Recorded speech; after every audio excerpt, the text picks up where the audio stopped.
हेडलाईनचे प्रस्तुतकर्ता घरकुल मसाले. दे रोजच्या जेवणाला मायेची चव घरकुल मसाले.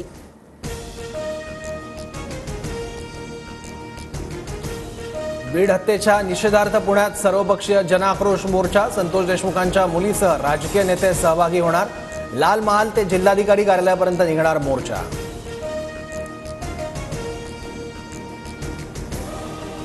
पंकजा आणि धनंजय मुंडेंच्या कार्यकर्त्यांकडून धमकीचे फोन. अंजली दमानी यांचा आरोप. धमकी देणाऱ्यांवर गुन्हा दाखल करण्याचीही मागणी.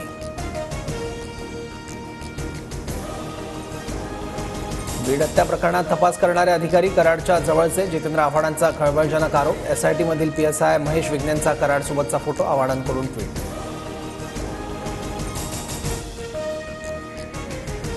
एसआयटी मधील अधिकाऱ्याचा निकालाच्या दिवशी वाल्मिक कराडसोबत आनंदोत्सव. बजरंग सोनवणेंचा आरोप. तर मित्रच वाल्मिकची चौकशी कशी करणार असाही सवाल उपस्थित.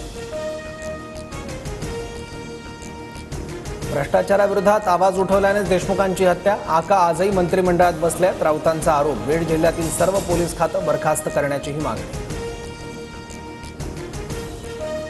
बीड प्रकरणातील तिन्ही आरोपी फरार झाल्यानंतर गुजरातमध्ये होते.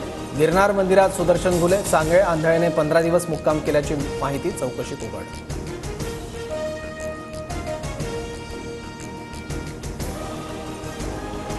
राज्यात 9 तारखेला ग्रामपंचायतीमध्ये काम बंद आंदोलन. अखिल भारतीय सरपंच परिषदेचा मोठा निर्णय. संतोष देशमुख हत्या प्रकरणाचा करणार निषेध.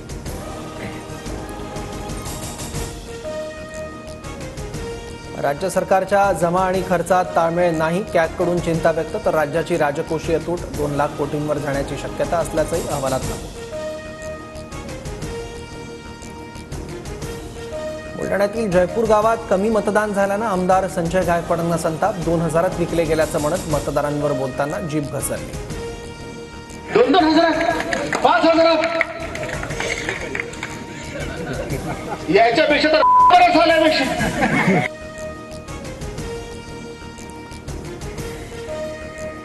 केंद्रीय कृषी मंत्र्यांच्या महाराष्ट्र दौऱ्यानंतरही कांदा उत्पादक शेतकऱ्यांच्या पदरी निराशाच. कांदा निर्यात मूल्य हटवण्याबाबत कोणतीही घोषणा नाही.